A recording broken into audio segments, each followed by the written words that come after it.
Good afternoon, ladies and gentlemen. My name is Scott Winslow, W-I-N-S-L-O-W. I'm spokesman for the Chicagoland Coalition of Christian Pastors. We are here today to deliver to legislators hundreds of signed letters from pastors across the Chicago, Central, and Southern Illinois areas, demanding that there be no repeal, no change to the 1995 law on parental notification. We will have 6 speakers today, and I am very honored to introduce our first speaker, who is not part of our organization, but is a well-known and eminent pastor and leader of the Christian community here in Springfield. The Most Reverend Thomas John Paprocki is Bishop of Springfield of Illinois, and he will start us off. Bishop. Thank you, Scott. Good afternoon, everyone. I'm Bishop Thomas John Paprocki, a bishop of the Catholic Diocese of Springfield and Illinois. And even though I'm not officially part of your organization, I very much want to be here to show my fraternal support for my fellow pastors on this very important issue. In union with the Catholic bishops in Illinois and other faith leaders across the state, we are here to urge legislators to vote no in repealing Illinois' parental notification of abortion law. As you can see from the presence of leaders of various denominations, various religious groups, this is not exclusively a Catholic issue. Essentially, it is not even really a religious issue. It is a matter of parental rights and the best interests of children. Parental rights should be protected in law, especially when it comes to a procedure that can have real physical and emotional consequences. Let's look first at other laws in Illinois concerning minors. Illinois law bans minors from tanning, buying lottery tickets, buying cigarettes, and serving in the military. Illinois law requires parental consent for minors to get tattoos or body piercings. These laws exist because they protect children from making serious life-changing decisions that they are not yet equipped to make. These laws exist to protect the rights of parents to fulfill the duty that God has entrusted to them and that no government can take away. Yet some members of the Illinois legislature are proposing to strip parents of their right and duty to a major medical procedure that can have serious life-changing consequences. In one breath, pro-choice legislators refer to abortion as health care, and the next, they treat it as something less than tanning or lottery tickets. The proposed policy of repealing this law is incoherent and unjust, and Illinois voters agree. A Terrence Group poll found 72% of Illinois voters support the Parental Notice of Abortion law, with the majority of the respondents even identifying as pro-choice. It's no secret the Catholic Church doesn't support abortion, but this issue goes well beyond the pro-life, pro-choice debate. It really boils down to this. Should a parent know if his or her minor child is planning to have a serious medical procedure? Should a parent have a right to know if his or her child is pregnant? The majority of people in Illinois say yes. That's common sense. Then there is the issue of human trafficking. Make no mistake, if this law is repealed, human traffickers will come to Illinois to hide their crimes. We heard just last year, Dr. Brooke Bellow, a human trafficking survivor who is the founder of an anti-trafficking organization, recounted her grim experience of being trafficked as a minor. She stressed that parental notice laws can rescue young girls in a trafficking situation. She said, and I quote, "If my mother had to be notified, she might have been able to find me." According to the National Campaign to Prevent Teen and Unplanned Pregnancy, 32% of teen mothers ages 15 to 17 are impregnated by men older than age 20. 32%. We cannot leave these young girls to fend for themselves in the face of such abuse. The number of minors getting an abortion has gone down since the notification law went into effect. Now, isn't that a good thing? Even those who identify as pro-choice don't advocate for more abortions. something that would drastically occur if this law is repealed. We've heard argued from the other side, but what about abusive parents? There is already a judicial bypass attached to this law for a minor. But moreover, in the 8 years that this law has been in effect, we are unaware of any publicly reported incidents of the abuse or neglect of any minor whose parents were informed of her intention to obtain an abortion. Do we really believe loss of parental rights, giving human traffickers more opportunities, and increasing abortions in our state is good policy? I hope we would all answer no to that question. Our government should be in the business of supporting families and assisting parents and legal guardians, not undermining them. Thank you.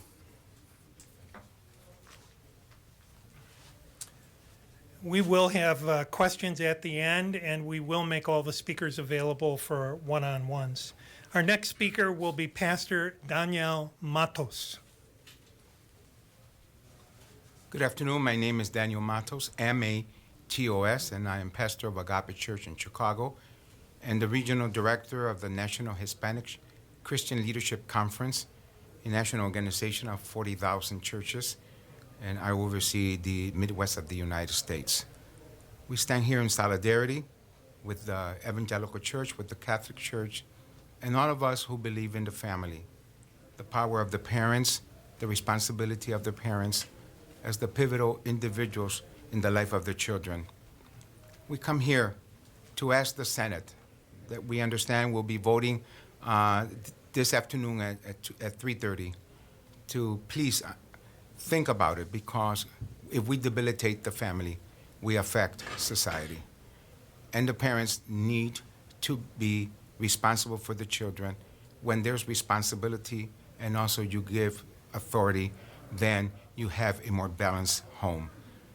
Every young girl needs to be protected by the parents. They need to be informed so that they will know how to advise, how to teach, how to talk.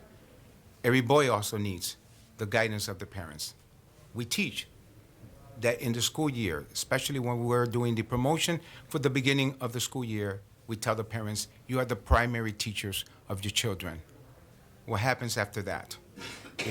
They should continue to be the primary teachers of their children. We believe in the family, and we believe that children should be protected by the parents, and therefore we stand firm and asking the General Assembly to take into consideration that our children need to be protected, primarily by the parents. We stand firm, and we also want to indicate to every legislator, thank you for representing us. You are here in your function because we elected you. The people of religious background, we don't only pray, we also vote. Good day. Thank you, Pastor. Our next speaker will be Pastor Calvin Lindstrom. He is pastor of Church of Christian Liberty as well as the Academy School of Christian Liberty. Pastor Lindstrom. Good afternoon. I am the father of 6 children. I have 2 beautiful daughters. So this is not just a political issue, but it is an issue related to the family. And I would also appeal to our legislators. The bishop mentioned a poll that was taken in March. And just to reiterate that poll, and it was not just taken of pro-life people, it was an unbiased poll, and the results were 73% were in favor of not changing the law. And so I asked the question, who's driving the pressure for our legislator to change this law? It is not the people of Illinois. I think it is very much special interest groups driving this pressure to change. This is not a grassroots movement. You're not finding lots of parents coming down to Springfield, oh, we need to change this law. We are, you might say, the average parents. We're not paid lobbyists. We are pastors and teachers. We shepherd our congregations. We're not political or paid lobbyists. We are the grassroots coming down, representing various communities, and I'm very happy to be joining with my Spanish-speaking community. I'm not a Hispanic pastor, but I love them, and I stand in great solidarity with them this day. So Legislators, please listen to, in this case, the voice of the people of Illinois, and even more, listen to the voice of God. This is a terrible law. Illinois' population is barely growing. But one thing that sadly is increasing in Illinois, far beyond our population numbers, and that is the number of abortions that are being taken in this state. That's not a good sign for our state. Thank you. Thank you, Pastor. Our next speaker is Apostle Carlos Chica. Apostle Chica prefers to speak in Spanish, so he will be simultaneously translated by Pastor Daniel Matos. Pastor Chica. Soy el apóstol Carlos Chica. I am the Apostle Carlos Chica. Soy el pastor general del Ministerio Chequina y presidente de la Red de Ministros Chicago. I am the general pastor of the Shekinah Ministry and also the president of the Federation of Pastors of the City of Chicago. Soy padre de 3 hijos, entre ellas 2 mujeres. I am the parent of 3 children, 2 of them are girls. Y estamos aquí en representación de todos los ministros del estado de Illinois We're here representing all the ministers of the state of Illinois y de la ciudad de Chicago and the city of Chicago para que nuestra voz sea escuchada. so that our voices may be heard. Que no queremos un cambio en la ley de 1995. We do not want to change in the law that was established in 1995. Hemos entendido que el deseo del corazón de Dios We have understood the desire of the heart of en God las Sagradas in Escrituras the Holy Scriptures es que los mejores y más experimentados maestros de los hijos son los that padres. the best and most trained teachers of the children are the parents. En esta oportunidad no compartimos que sea el Estado ni el gobierno. In this moment, we do not agree that it should be the state or the government. Que por favor la ley de Dios no sea revocada por la ley de los hombres. That please do not revoke the law of God by the law of men. Dios bendiga a Illinois y América. God bless Illinois and America. Gracias. Thank you. Thank you, Pastor. Our next speaker is Pastor Jose Acevedo. Good afternoon. If you were to ask me how do I feel, well, I would say I'm very angry and upset because God gave us, the parents, the right to educate and influence our children, not the government. It was a God-given gift for us, a responsibility. And being a Latino, I grew up in a culture where they always told us to shut up, but we're not quiet anymore. For many years, the Latinos in America have been quiet, but we're beginning to be educated about what's going on in our society. And how is that going to translate what we are learning and we are being educated on in our votes? We are teaching our people what's going on in our country, in our state, in our cities. That's not a threat, it's a reality. So the other thing I wanted to say is that we have a higher power, and that is God. Whether you believe in it, in him or not, that is not what is being discussed. What I know is that you as legislators are accountable to God for the decisions that you make. So when you come against the families, you're not coming against us directly. You're coming directly against God, and one day you will have to be accountable to him. So I speak to your conscience. I speak to your conscience. Vote what is right. And please do not hurt our children. Thank you. Our final speaker before questions is Pastor Erwin Carrera. Good afternoon. My name is Pastor Carrera from New Life Family Center down here in Chicago. We live here thankful that the General Assembly had decided not to repeal. We come to let our legislators and representatives that we are against the law that eliminates the right of parents to prevent their daughters from abortion. We are in control, and God has given authority over our minor daughters. Thank you.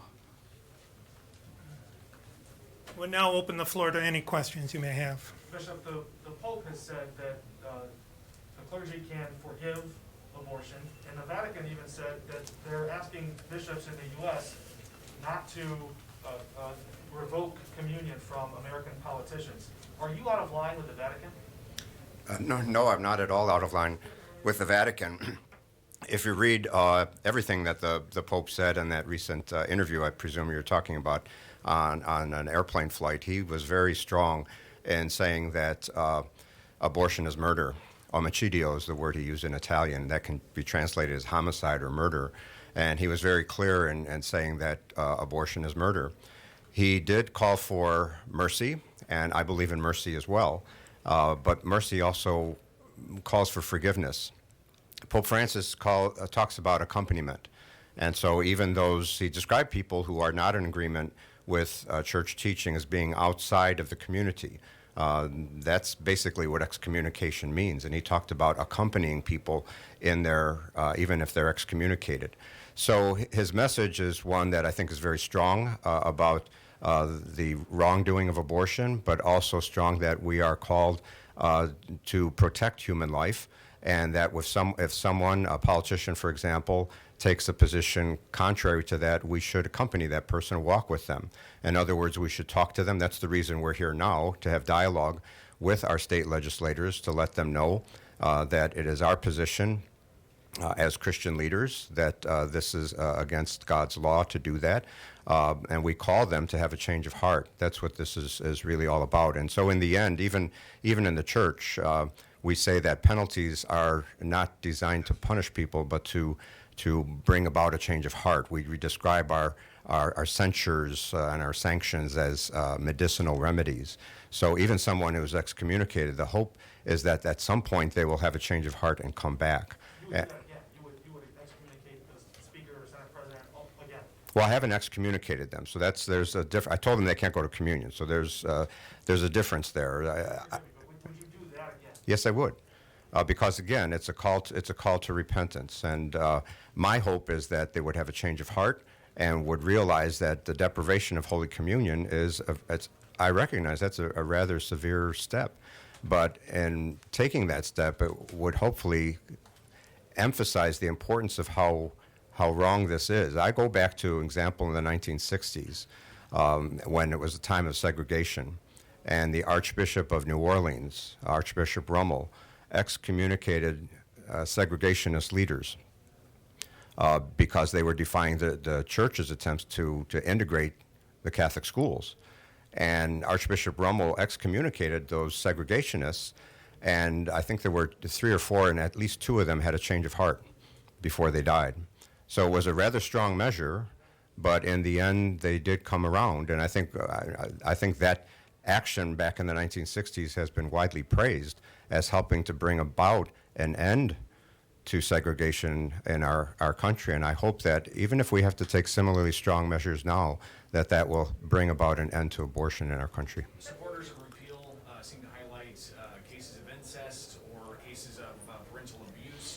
What should be done in those cases in your estimation? Well, I think what we're talking about here is parental notification. So do you support repealing that if the child was abused by a parent or a guardian? Well, I think what we're talking about here is we're talking about the general situation. I mean, you're bringing up some exceptions to that, and there are judicial bypasses already in the current law. So there are allowances for extenuating circumstances, but we're talking about the general situation of a minor seeking an abortion, and the question of whether or not a parent should even know about that. This isn't even a consent law. It's a notification law. I have spoken with people, and I've heard from legislators as well who describe themselves as being pro-choice. And they have said that if my child is having an abortion, I at least want to know about that. As a parent of a minor child, I want to know what's going on with my child and not be kept in the dark about that. The bishops have also said that they oppose any changes to the Healthcare Right of Conscience Act, which ironically was put in place on this abortion issue. But now people are saying, I have a religious objection to taking a vaccine or a medical test to keep my job at work. Can you think of any religious objection to taking a test to prove to your coworkers that you're not sick? No, I can't. So my position would be that the Illinois Healthcare Right of Conscience Act was not intended to cover things like testing. or taking precautions like wearing a mask. I mean, I think that's just common sense. The Catholic hospitals, any hospital for that matter, has to have safety requirements. You wouldn't have a surgeon doing surgery without wearing a mask and scrubbing down. So there are some things I think that are reasonable and compelling. Bishop, can we actually clarify, just going on, in terms of the communion issue, is it just if somebody believes in the right to abortion or they voted for it, what is your litmus test? It is in Canon 915, which is the canon that I cited back in 2019. It's someone who obstinately persists in manifest grave sin. Obstinate, so it's got to be, this is going on for a while, so it's not just somebody who makes a statement that I'm pro-abortion. It's a voting record, you would say, and it's repeated and it's public. And back in 2013, I can't remember, did you also excommunicate or deny communion to any members who voted for same-sex marriage? No, I didn't. At that time, I had a prayer. I had a prayer of exorcism, which is designed simply. Exorcism is often misunderstood in the Hollywood sense of a very dramatic thing. Exorcism, and a minor exorcism in the church, is simply breaking with sin or evil. So when we, for example, and say, "Do you reject Satan?" and we respond, "I do," in the renewal of baptismal promises, that's technically a minor exorcism. So it was seeing same-sex marriage as something that was evil and trying to break from that evil. A teen girl can have sex, a teen girl can deliver a baby, a teen girl can have a C-section. All of that without her parents knowing. If that's already happened, isn't it a failure of the church on some part?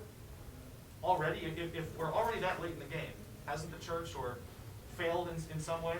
I don't see how that's a failure of the church. I mean, there's a failure of society. I think it's a failure of our legal system that all we're talking about here is parental notification, and that parents can't even be notified of something this drastic against their minor. I think that's really going very extreme. This young man over here. You touched upon the judicial bypass process, and many judges have helped in that process, and they said that the young women coming before them are mature and are very well informed about what they want to do.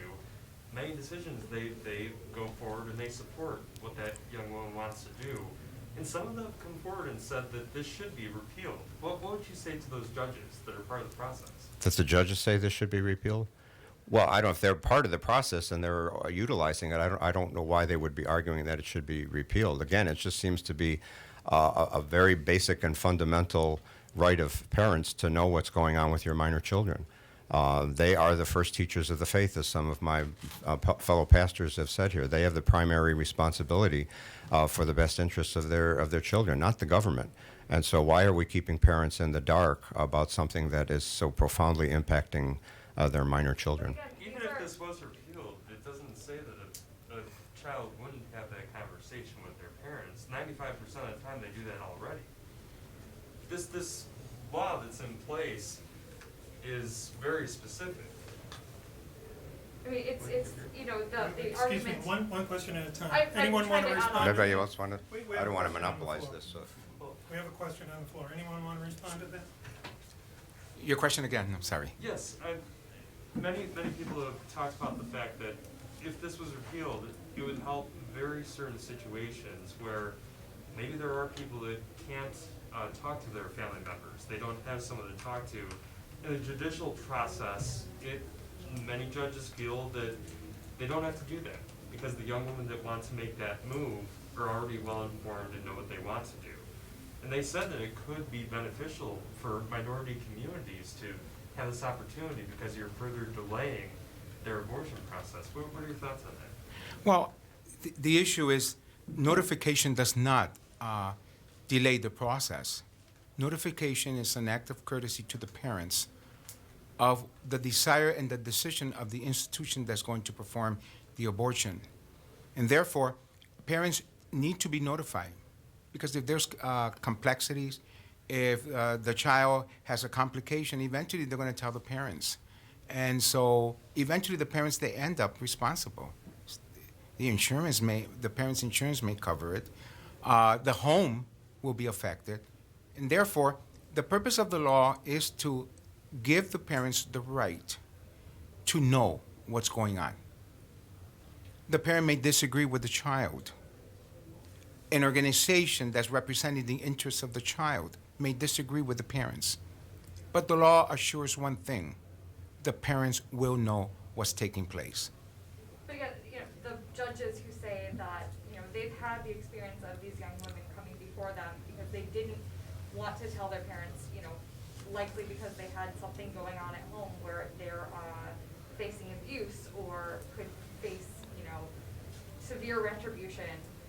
It's the judges who are part of this process saying, like, we should not, we shouldn't be doing this. Do you not trust the judges, experience with the actual judicial bypass process? Well, it's not the issue of I'm not trusting the judges. It's the issue that this law is an umbrella law. And so there are cases where there are children that are unable to speak with their parents. There's a process for that. But what we're trying to present is that when you repeal this, you make an umbrella coverage. And every parent is excluded. I think the question is, she already has to go to the hospital. She already has to go through this rigorous process. Why are you also making her go to the court? Why am I? Why make that process more onerous? Well, the purpose is not to make the process more laborious.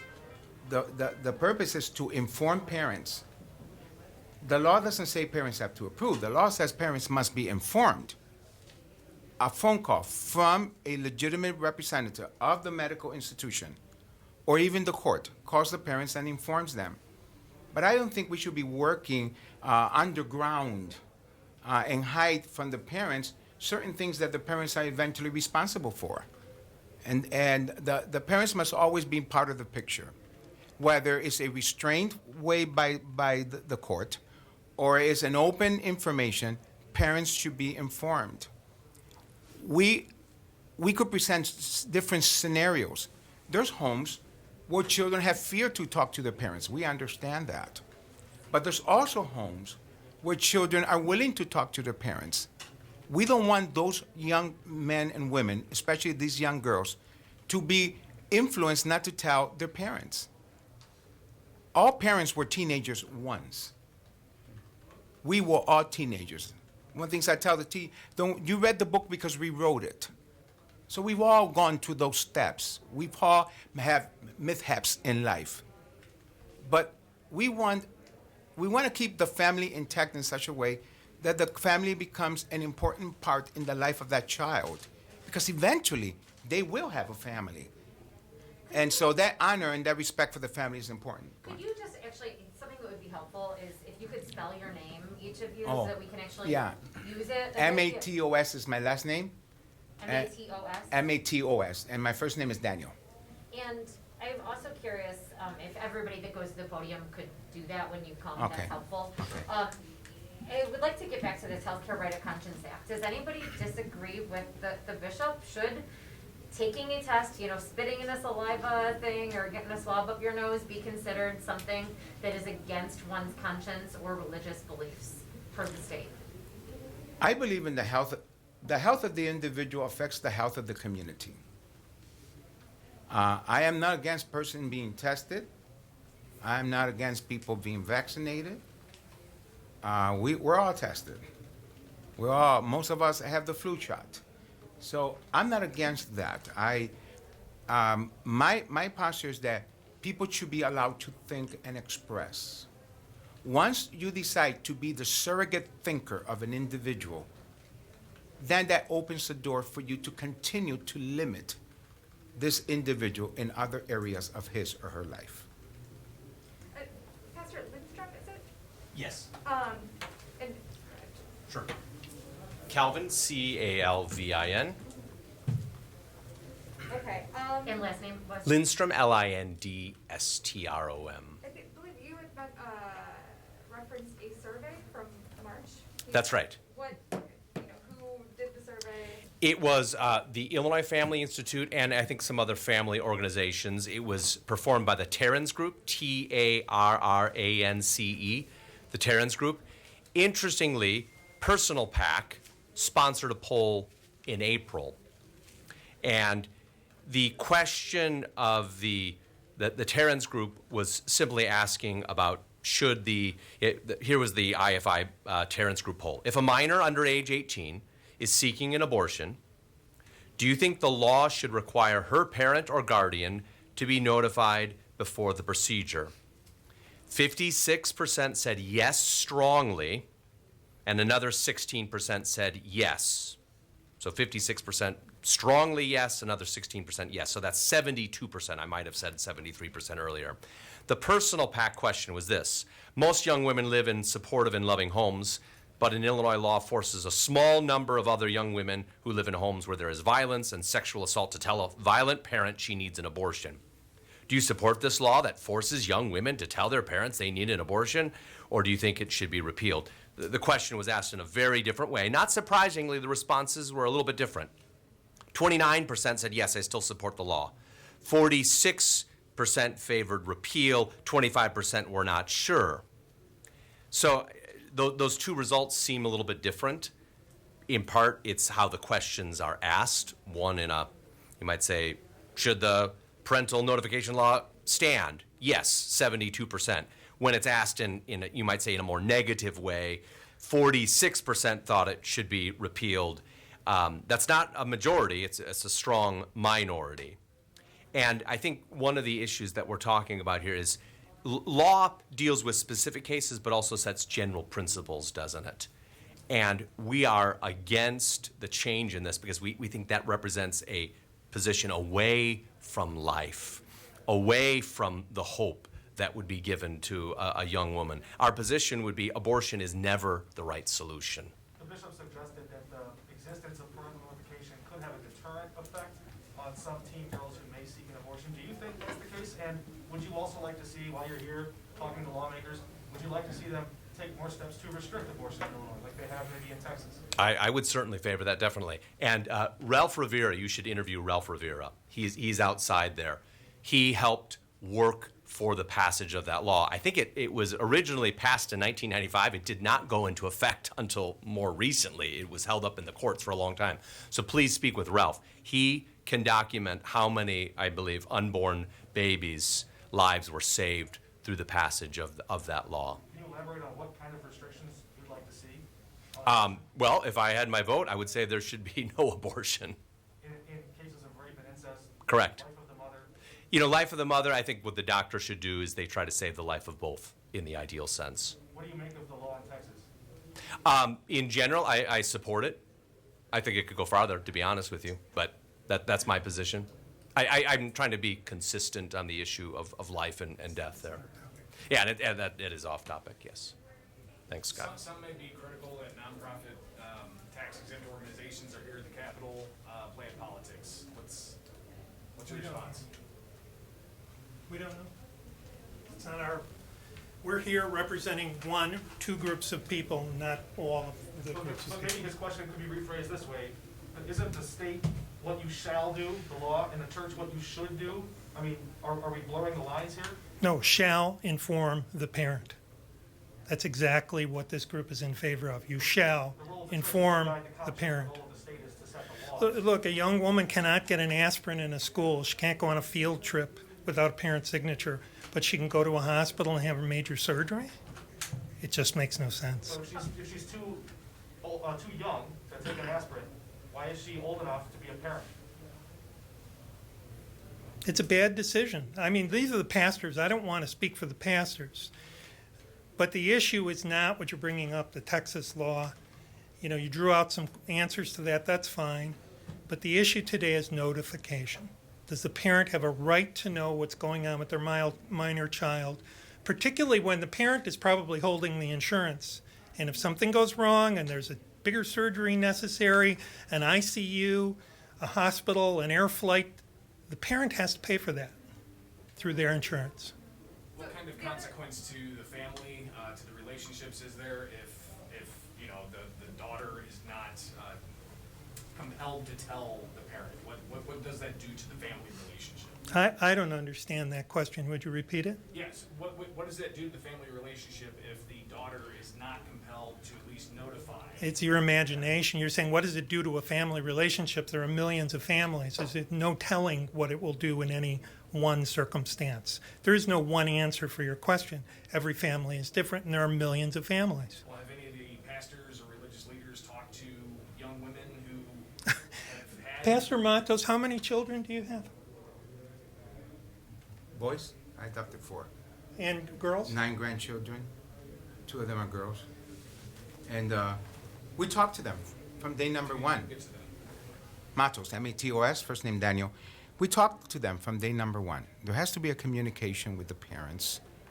I also like to include the grandparents.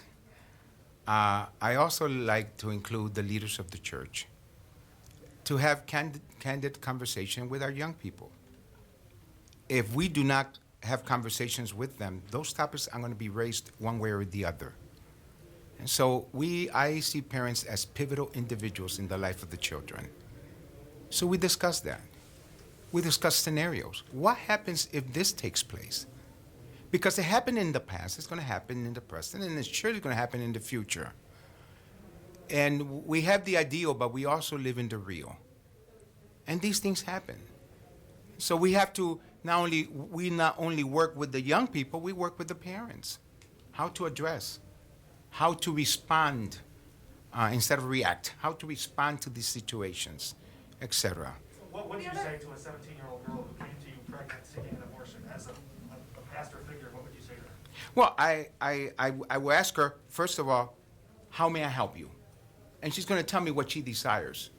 Then I'll tell her how I will work with her. Allow me to speak with your parents. I know how to talk to parents. You're going to be okay. And if you want to speak with your parents, I'll go with you. I've done it before. I'll go with you and I'll sit with you as the conversation takes place. Because one of my things is to inform and remind parents that we were all teenagers. And we all had the same impulses, the same desires. And to be honest, you could be 50 and you still have the same impulses and the same desires. So you speak with them. And then we reach conclusions. First thing for me is the importance of her health. I want her to be healthy. Medical attention is of the uttermost importance. And we will go to the doctor and we will deal with that because I want her to be physically healthy and also to be mentally healthy. Therefore, then decisions can be made in a peaceful environment, even though everyone may be under a state of shock. So the other part of the proposal is also this task force, which would identify ways to help, teen girls who are pregnant or might become pregnant.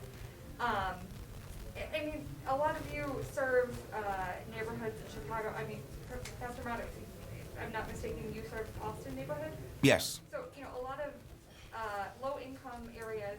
I mean, do you think that the aims of that part of the law, that part of the bill, are noble and good? I mean, in terms of trying to identify where more resources can be given to teens who find themselves pregnant? I'm a crisis person, and I teach. In crisis, you do 3 things: refer, refer, refer. So our goal is to teach parents and teach the young people where to go for help. Present to them the options and the possibilities. I don't think not one person in earth is an expert in everything. However, we know where to go and we know whom to consult. And it is important for us to give options to the young lady and the parents, tell them where to go. You could go for this counseling, etc. The first thing I do, I always send them to the emergency room of a hospital and let it start from there. Because the primary responsibility is to make sure this young lady is healthy. May I just ask, have any of you spoken with legislators? I realize that session is really just starting, and feel as if you've changed a mind? We today spoke with everyone here today. There's more than 50 people who are here today, and everyone went to see their own legislator, their own state representative, and we met with a number of senators too as we walked by them, saw them out in the courtyard and so forth. So there are discussions, and the first step is always a discussion. Any other questions? Thank you all very much. Thank you. Thank you. Thank you. I would encourage you to speak with Ralph Rivera out there about. Anybody wants a parental one-on-one, notification. you're welcome. Bishop, any comment on the Blackhawks? Aren't you a hockey guy? I am. They're off to a